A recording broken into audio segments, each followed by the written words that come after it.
اعوذ باللہ من الشیطان الرجیم بسم اللہ الرحمن الرحیم ربی قد آتیتنی من الملک وعلمتنی من تاویل الاحادیث فاطر السماوات والارض انت ولی فی الدنیا والآخرہ توفنی مسلما والحقنی بالصالحین۔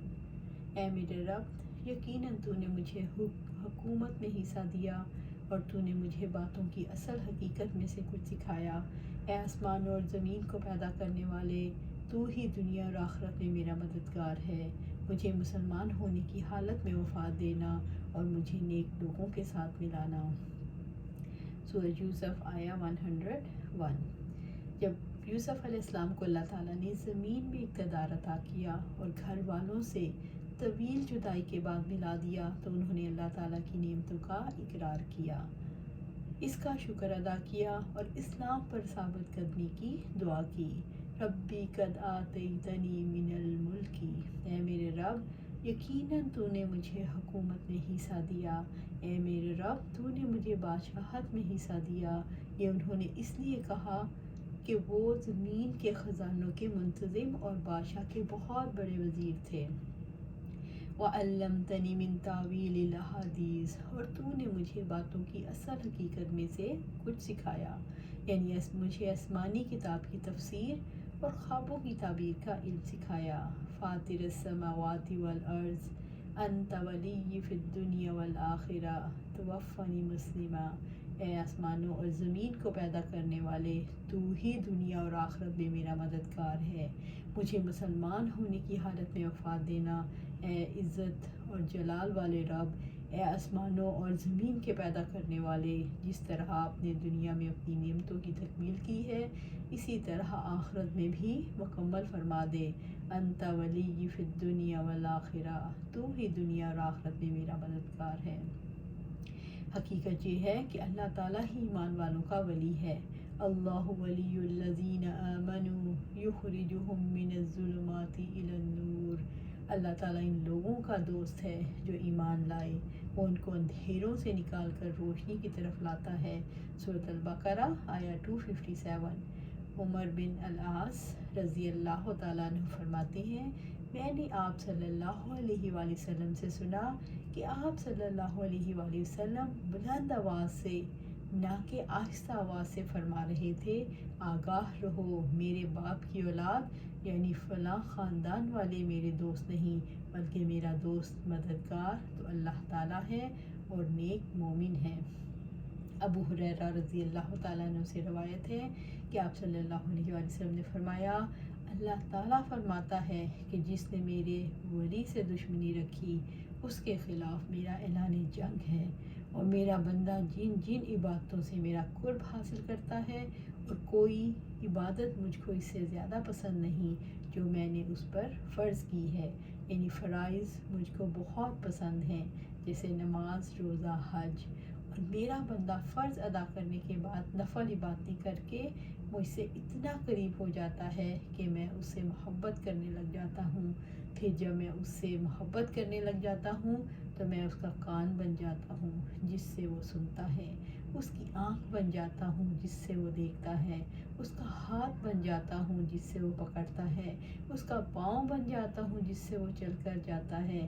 اگر وہ مجھ سے مانگتا ہے تو میں اسے دیتا ہوں، اگر وہ کسی دشمن یا شیطان سے میری پناہ طلب کرتا ہے تو میں اسے محفوظ رکھتا ہوں، اور میں جو کام کرنا چاہتا ہوں اس میں مجھے اتنا تردد نہیں ہوتا جتنا کہ مجھے مومن بندے کی جان نکالتے ہوئے ہوتا ہے۔ وہ تو موت کی بوجہ جسمانی تکلیف کے پسند نہیں کرتا، اور مجھے بھی اسے تکلیف دینا برا لگتا ہے۔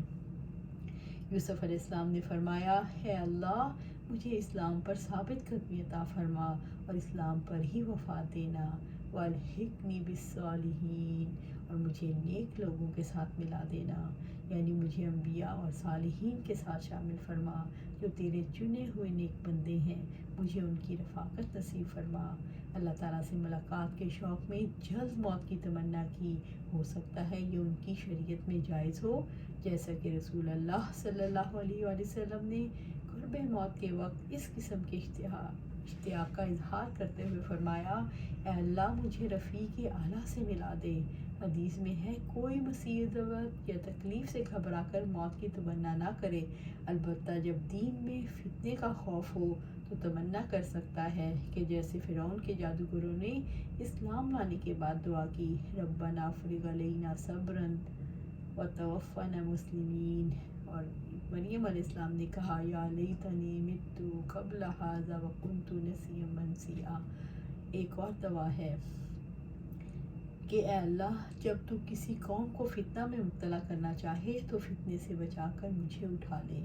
امام بخاری کو جب امیر خراسان سے جھگڑا پیش آیا تو انہوں نے یہ دعا پڑھی اللہم توفنی الیک، اے اللہ مجھے اپنی طرف بلا لے۔ ذالک من انباء الغیب نوحیہ الیک وما کنت لدیہم اذ اجمعوا امرہم وہم یمکرون۔ یہ غیب کی کچھ خبریں ہیں جو ہم آپ کی طرف وحی کر رہے ہیں، ورنہ آپ ان کے پاس موجود نہ تھے جب یوسف کے بھائیوں نے اپنے کام کا پختہ ارادہ کیا اور جب وہ خفیہ تدبیریں کر رہے تھے۔ سورہ یوسف آیا 102۔ ذالکہ یعنی یہ واقعات جس سے ہم نے آپ کو آگاہ کیا ہے، من انباء الغیب نوحیہ الیک، جو ہم آپ کی طرف وحی کر رہے ہیں، یہ خبریں ہم نے وحی کے ذریعے آپ تک پہنچائی ہیں۔ اگر اللہ تعالیٰ وحی نہ کرتے تو یہ خبریں نہ پہنچتیں تاکہ ایمان لانے والے واقعات سے عبرت حاصل کریں۔ وما کنت لدیہم اذ اجمعوا امرہم، ورنہ آپ کے پاس موجود نہ تھے جب یوسف کے بھائیوں نے اپنے کام کا پختہ ارادہ کیا۔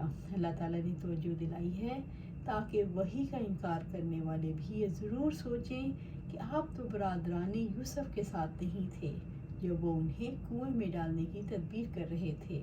اللہ تعالیٰ نے وحی کے ذریعے ان حالات سے آگاہ کیا۔ یہ آپ کی رسالت کی کھلی دلیل ہے۔ وَهُمْ يَمْكُرُونَ، اور جب وہ خفیہ تدبیریں کر رہے تھے، یعنی جب برادران یوسف باپ اور بیٹے کے درمیان جدائی ڈالنے کی تدبیر کر رہے تھے، اس وقت کوئی یہ نہیں جان سکتا تھا، حتیٰ کہ یوسف علیہ السلام کو بھی نہیں پتہ چل سکا۔ رب العزت نے وحی کے ذریعے اس کی خبر دی، جیسے موسیٰ علیہ السلام کے بارے میں فرمایا وَمَا كُنْتَ بِجَانِبِ الْغَرْبِيِّ إِذْ قَضَيْنَا إِلَىٰ مُوسَىٰ الْأَمْرَ وَمَا كُنْتَ مِنَ الشَّاهِدِينَ، اور آپ مغربی جانب موجود نہ تھے جب ہم نے موسیٰ علیہ السلام کو حکم کیا، اور نہ ہی آپ حاضر ہونے والوں میں سے تھے۔ سورۃ القصص آیا 44۔ وَمَا أَكْثَرَ النَّاسِ وَلَوْ حَرَصْتَ بِمُؤْمِنِينَ، اور آپ خواہ کتنی ہی حرص رکھیں، اکثر لوگ ہرگز ممکن نہیں مومن نہیں ہوتے۔ سورہ یوسف آیا 103۔ اور آپ خواہ کتنی ہی حرص رکھیں، اکثر لوگ ہرگز مومن نہیں ہوتے۔ آپ لوگوں کے ایمان کی شدید خواہش رکھیں، تب بھی اکثر لوگ ایمان لانے والے نہیں۔ لوگوں کی اکثریت دلائل کو تسلیم نہیں کرتی، وہ آیات پر غور و فکر نہیں کرتے، کائنات میں بکھری ہوئی نشانیوں پر غور و فکر نہیں کرتے، اور واقعات کو عبرت پذیری کے لیے نہیں سنتے، لہٰذا ایمان سے محروم رہتے ہیں۔ وَإِن تُطِعْ أَكْثَرَ مَنْ فِي الْأَرْضِ يُضِلُّوكَ عَنْ سَبِيلِ اللَّهِ إِن يَتَّبِعُونَ إِلَّا الظَّنَّ وَإِنْ هُمْ إِلَّا يَخْرُصُونَ، اور اگر آپ اکثریت کی اطاعت کریں جو زمین میں بستے ہیں تو آپ کو اللہ تعالیٰ کے راستے سے بھٹکا دیں گے، وہ تو محض گمان کی پیروی کرتے ہیں اور محض قیاس آرائیاں کرتے ہیں کرتے ہیں۔ سورۃ الانعام آیا 116۔ بِمُؤْمِنِينَ، ہرگز مومن نہیں ہوتے، کیونکہ ان کے مدارک اور مقاصد فاسد ہو چکے ہیں، اس لیے خیر خواہوں کی خیر خواہی انہیں کوئی فائدہ نہیں دے گی، اگرچہ موانع معدوم ہی کیوں نہ ہو، یعنی اگرچہ یہ خیر خواہ انہیں تعلیم دیتے رہیں، انہیں ان امور کی طرف بلاتے رہیں جن میں ان کے لیے بھلائی اور ان سے شر کا دور کریں، خواہ یہ خیر خواہ اپنی صداقت پر شواہد، آیات اور دلائل ہی کیوں نہ پیش کریں۔ وَمَا تَسْأَلُهُمْ عَلَيْهِ مِنْ أَجْرٍ إِنْ هُوَ إِلَّا ذِكْرٌ لِّلْعَالَمِينَ، حالانکہ آپ اس پر ان سے کوئی معاوضہ بھی نہیں مانگتے، یہ تو جہان والوں کے لیے ایک نصیحت ہے۔ سورۃ یوسف آیہ 104۔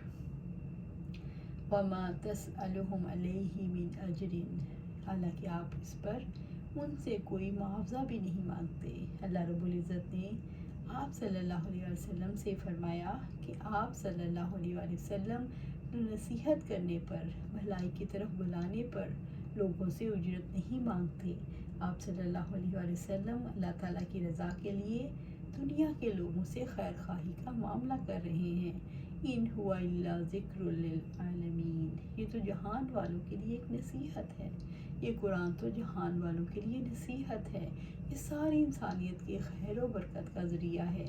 اس قرآن کے ذریعے سے تو یہ پتہ چلتا ہے کہ کیا چیز نفع مند ہے اور کیا نقصان دہ۔ یہ قرآن تو عمل کے لیے ہے تاکہ دنیا اور آخرت کی سعادت حاصل ہو۔ وَكَأَيٍّ مِّنْ آيَاتٍ فِي السَّمَاوَاتِ وَالْأَرْضِ يَمُرُّونَ عَلَيْهَا وَهُمْ عَنْهَا مُورِضُونَ، آسمانوں اور زمین میں کتنی ہی نشانیاں ہیں جن پر سے وہ لوگ گزر جاتے ہیں اور وہ ان سے منہ موڑنے والے ہوتے ہیں۔ سورۃ یوسف آیہ 105۔ وَكَأَيٍّ مِّنْ آيَاتٍ فِي السَّمَاوَاتِ وَالْأَرْضِ، آسمانوں اور زمین میں کتنی ہی نشانیاں ہیں۔ زمین اور آسمان میں اللہ تعالیٰ کی توحید پر دلالت کرنے والی کتنی ہی نشانیاں ہیں، جیسے سورج، چاند، ستارے، بارش، زمین، پہاڑ، دریا، درخت۔ یمرون علیہا، جن پر سے وہ لوگ گزر جاتے ہیں۔ لوگ دن رات ان پر غور و فکر کیے بغیر گزر جاتے ہیں۔ آسمان کی وسعتیں، رات کی تاریکی، دن کی روشنی، گردش کرنے والے اور ٹھہرے ہوئے تارے، سرسبز و شاداب کھیت، پہاڑوں کے وسیع سلسلے، موجیں مارتے سمندر، بنجر صحرا، قسم قسم کی نباتات، مختلف طرح کے جاندار، طرح طرح کے پھل جن کے رنگ اور ذائقے جدا ہیں، سب کچھ اللہ تعالیٰ کی توحید کے گواہ ہیں۔ اس کائنات کا ذرہ ذرہ اسی کو پکار رہا ہے۔ وَهُمْ عَنْهَا مُورِضُونَ، وہ ان سے منہ موڑنے والے ہوتے ہیں۔ وہ اپنے خالق، اپنے رازق، اپنے مالک سے بے پرواہ ہیں۔ وَمَا يُؤْمِنُ أَكْثَرُهُم بِاللَّهِ إِلَّا وَهُم مُشْرِكُونَ، اور ان میں سے اکثر لوگ اللہ تعالیٰ پر ایمان نہیں لاتے مگر اس حال میں کہ وہ مشرک ہوتے ہیں۔ سورۃ یوسف آیہ 106۔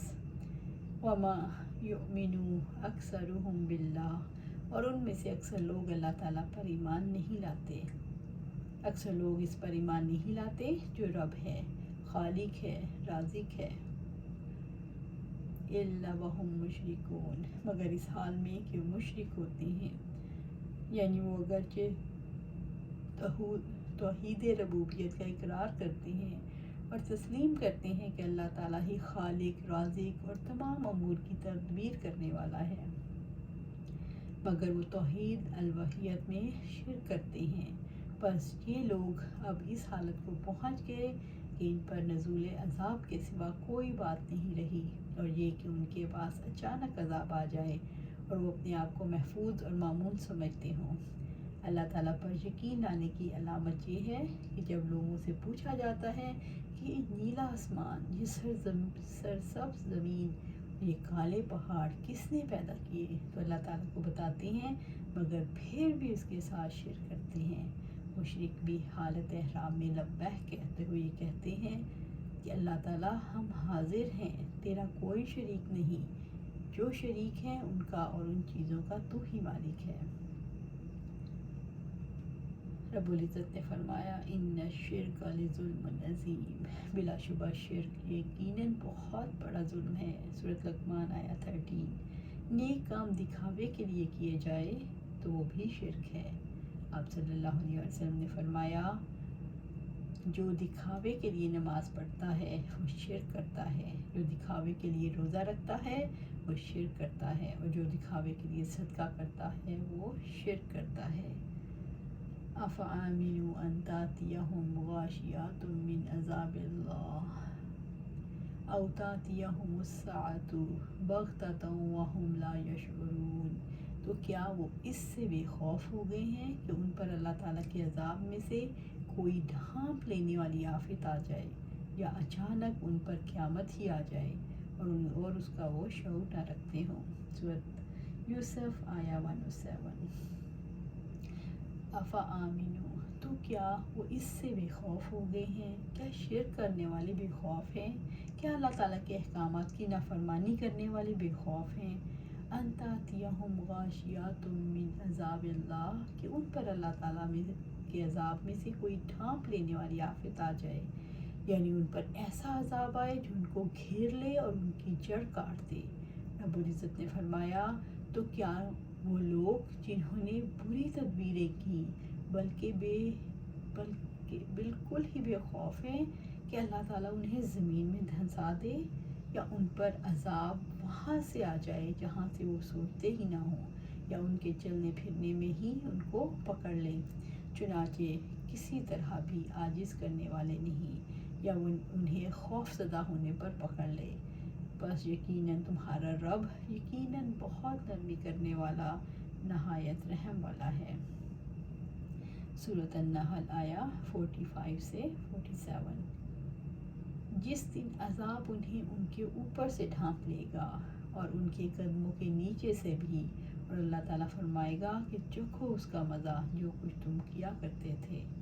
سورۃ العنکبوت آیا 55۔ او تأتیہم الساعۃ بغتۃ، یا اچانک ان پر قیامت ہی آ جائے۔ ابو ہریرہ رضی اللہ تعالیٰ عنہ سے روایت ہے کہ آپ صلی اللہ علیہ وسلم نے فرمایا، قیامت قائم ہوگی اور آدمی اونٹنی کا دودھ نکال رہا ہوگا اور برتن اس کے منہ تک نہ پہنچے گا کہ قیامت قائم ہو جائے گی، اور دو آدمی کے کپڑے کی خرید و فروخت کر رہے ہوں گے، ان کی خرید و فروخت مکمل ہونے سے پہلے قیامت ہو جائے گی، اور کوئی آدمی اپنے حوض کو درست کر رہا ہوگا اور اس سے دور نہ ہوگا کہ قیامت قائم ہو جائے گی۔ وَهُمْ لَا يَشْعُرُونَ، اور اس کا شعور نہیں رکھتے، کیونکہ وہ اللہ تعالیٰ کے عذاب کے مستحق بن چکے ہیں۔ بس وہ اللہ تعالیٰ کے ہاں توبہ کریں اور ان اسباب کو ترک کریں جو ان کے لیے عذاب کا باعث ہیں۔ تو کیا بستیوں والے اس بات سے بے خوف ہو گئے ہیں کہ ہمارا عذاب ان پر رات کے وقت آ جائے اور سوئے ہوئے ہوں، اور کیا بستیوں والے بے خوف ہو گئے ہیں کہ ان پر دن چڑھے اور ہمارا عذاب آ جائے اور وہ کھیل رہے ہوں؟ کیا پھر وہ اللہ تعالیٰ کی تدبیر سے بے خوف ہو گئے ہیں؟ اللہ تعالیٰ کی تدبیر سے بے خوف نہیں ہوتے مگر وہی لوگ جو خسارہ اٹھانے والے ہیں۔ سورۃ الاعراف آیا 97 سے 99۔ اللہ سبحانہ تعالیٰ سے دعا ہے کہ ہمیں متقی بنائے۔ اللہ سبحانہ تعالیٰ ہمیں قرآن و سنت کی فہم عطا فرمائے، قرآن و سنت پر عمل کرنے والا بنائے اور اس پر استقامت عطا فرمائے۔ آمین۔